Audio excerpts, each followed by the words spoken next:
ಇಬ್ರಿಯರಿಗೆ ಬರೆದಂತ ಪತ್ರಿಕೆ 11ನೇ ಅಧ್ಯಾಯ 24ನೆಯ ವಾಕ್ಯ. ಮೋಶೆಯು ದೊಡ್ಡವನಾದ ಮೇಲೆ ಫರೋಹನ ಕುಮಾರ್ತೆಯ ಮಗನೆನಿಸಿಕೊಳ್ಳುವುದು ಬೇಡವೆಂದದ್ದು ನಂಬಿಕೆಯಿಂದಲೇ. ಈ ವಾಕ್ಯದಲ್ಲಿ ನಂಬಿಕೆಯ ಮಹತ್ವದ ಕುರಿತಾಗಿ ತಿಳಿಸಿ ನುಡಿದಂಥ ಸಂಗತಿಗಳನ್ನು ವಿವರಿಸಲಾಗಿದೆ.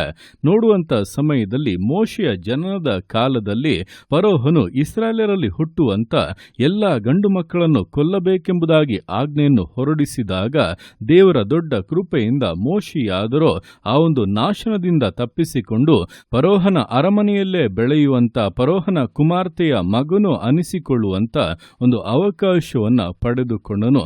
ಆದರೆ ಅವನು ಬೆಳೆದ ನಂತರ ಫರೋಹನ ಕುಮಾರ್ತೆಯ ಮಗನು ಅನಿಸಿಕೊಳ್ಳುವುದು ಬೇಡವೆಂಬುದಾಗಿ ಅದನ್ನು ತಿರಸ್ಕರಿಸಿ ಸ್ವಲ್ಪ ಕಾಲ ಪಾಪ ಭೋಗಗಳನ್ನು ಅನುಭವಿಸುವುದಕ್ಕಿಂತ ದೇವ ಜನರೊಂದಿಗೆ ಕಷ್ಟವನ್ನು ಅನುಭವಿಸುವುದೇ ಒಳ್ಳೆಯದೆಂಬುದಾಗಿ ತೀರ್ಮಾನಿಸಿಕೊಂಡದ್ದು ನಂಬಿಕೆಯಿಂದಲೇ ಎಂಬುದಾಗಿ ವಾಕ್ಯದಲ್ಲಿ ಸ್ಪಷ್ಟವಾಗಿ ಹೇಳಲ್ಪಟ್ಟಿದೆ. ಅಂದರೆ ಆ ದಿವಸಗಳಲ್ಲಿ ಅರಮನೆಯಲ್ಲಿದ್ದವನು ಅದನ್ನು ಬಿಟ್ಟು ಅವರಿಗೆ ದಾಸರಾಗಿದ್ದಂಥ ಇಬ್ರಿಯರ ಜೊತೆಯಲ್ಲಿ ನಿಲ್ಲುವುದು ಅನ್ನುವಾಗ ಅದು ಸಾಧಾರಣವಾದಂಥ ವಿಷಯವಲ್ಲ.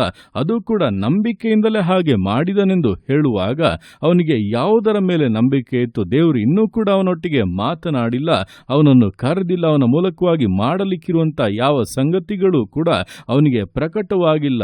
ಆದರೂ ಕೂಡ ಅವನ ನಂಬಿಕೆ ಏನೆಂದರೆ, ನಾನು ಐಗುಪ್ತರೊಟ್ಟಿಗೆ ಸಂತೋಷವಾಗಿರುವುದಕ್ಕಿಂತ ನನ್ನ ಜನರೊಟ್ಟಿಗೆ ಕಷ್ಟಗಳನ್ನು ಅನುಭವಿಸುವುದೇ ಲೇಸು ಎಂಬಂತ ಒಂದು ತೀರ್ಮಾನ.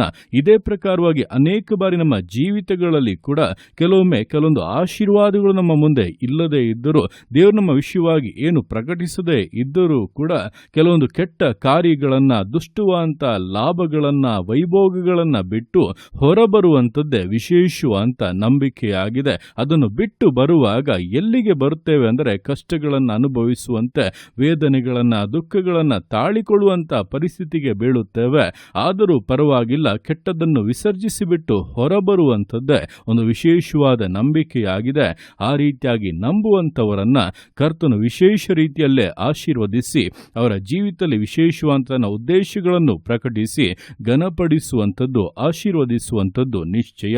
ಆದ್ದರಿಂದ ಈ ದಿವಸಗಳಲ್ಲಿ ದೇವರು ಏನೋ ಒಂದನ್ನ ಹೇಳುವಾಗ ಮಾತ್ರ ನಂಬುವುದಲ್ಲ, ದೇವರು ಏನೇ ಹೇಳದೇ ಇದ್ದರೂ ಕೂಡ ಕೆಲವೊಂದು ವಿಷಯಗಳು ದೇವರಿಗೆ ವಿರೋಧವಾದ್ದು, ಪಾಪ ಎಂಬುದಾಗಿ ನಾವು ಅರಿತುಕೊಳ್ಳುವಾಗ ಅದನ್ನು ಬಿಟ್ಟು ಹೊರಬರುವಂಥದ್ದೇ ದೃಢವಾದ ನಂಬಿಕೆಯಾಗಿದೆ ಎಂಬುದನ್ನ ತಿಳಿದು ಆ ನಂಬಿಕೆಯಲ್ಲಿ ನೆಲೆಗೊಂಡಿರುವಂತೆ ಯಾವಾಗಲೂ ಕೂಡ ದೇವರ ಇಷ್ಟವನ್ನ ನೆರವೇರಿಸುತ್ತಾ ಆತನು ಆಗ್ರಹಿಸುವಂತ ಕಾರ್ಯಗಳಲ್ಲಿ ಪರಿಶುದ್ಧತೆಯಲ್ಲಿ ಮನಸ್ಸಿಟ್ಟು ಆತನಿಗೆ ಸಮರ್ಪಿಸಿ ವಿಧೇಯತೆಯಿಂದ, ದೃಢತೆಯಿಂದ, ನಂಬಿಗಸ್ತತೆಯಿಂದ ವಿಶ್ವಾಸ ಜೀವಿತಗಳನ್ನ ಮುನ್ನಡೆಸೋಣ. ದೇವರ ಕರಗಳಲ್ಲಿ ಸಮರ್ಪಿಸಿ ಪ್ರಾರ್ಥಿಸೋಣ. ಯೇಸುವೆ ಸ್ತೋತ್ರ ರಾಜ, ಕೊಟ್ಟಂತ ಈ ದಿವಸಕ್ಕೋಸ್ಕರ ಸ್ತೋತ್ರ ಕರ್ತನೆ. ಈ ದಿವಸ ನಿನ್ನ ಕರಗಳಲ್ಲಿ ಸಮರ್ಪಿಸ್ತಾನೆ. ಪ್ರತಿಯೊಂದು ಜೀವಿತಗಳನ್ನು ನೀನು ಆಳ್ವಿಕೆ ಮಾಡು, ಬಲಪಡಿಸು ಕರ್ತನೆ.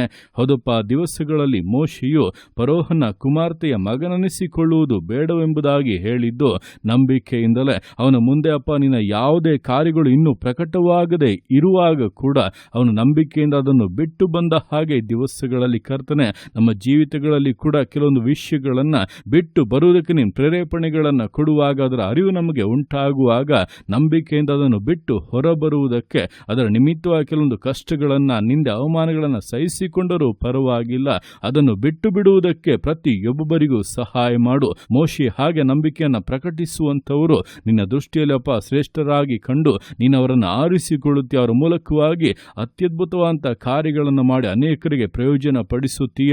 ನಿನ್ನ ವಿಶೇಷವಾದಂಥ ಕಾರ್ಯಗಳನ್ನು ಅವರಿಗೆ ಬಹಿರಂಗ ಪಡಿಸುತ್ತೀಯ. ಅಂತಹ ಒಂದು ಜೀವಿತಗಳಾಗಿ ಪ್ರತಿಯೊಬ್ಬೊಬ್ಬರನ್ನ ಬದಲಾಯಿಸು ಕರ್ತನೆ. ನಿನ್ನ ಆಗ್ರಹಗಳು, ನಿನ್ನ ಉದ್ದೇಶಗಳು ಒಬ್ಬೊಬ್ಬರ ಮೂಲಕವಾಗಿಯೂ ನೆರವೇರಲಿ. ನೀನು ಅರ್ಥಿಗೆ ಮಾಡುವಂಥ ನಿನ್ನ ಪ್ರೀತಿಗೋಸ್ಕರ, ಕೃಪೆಗೋಸ್ಕರ ಅಪ್ಪ ನಿನಗೆ ಸ್ತೋತ್ರಗಳು.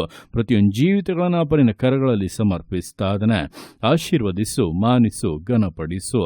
ಎಲ್ಲೂ ನಿನ್ನ ಕರಗಳಲ್ಲಿ ಸಮರ್ಪಿಸಿ ಎಲ್ಲ ಸ್ತುತಿಯನ್ನು ಮಾತ್ರ ನಿನ್ನೊಬ್ಬನಿಗೆ ಸಲ್ಲಿಸಿ ಯೇಸುವಿನ ನಾಮದಲ್ಲಿ ಬೇಡುತ್ತೇನೆ ನಮ್ಮ ತಂದೆಯೇ. ಆಮೇನ್, ಆಮೇನ್.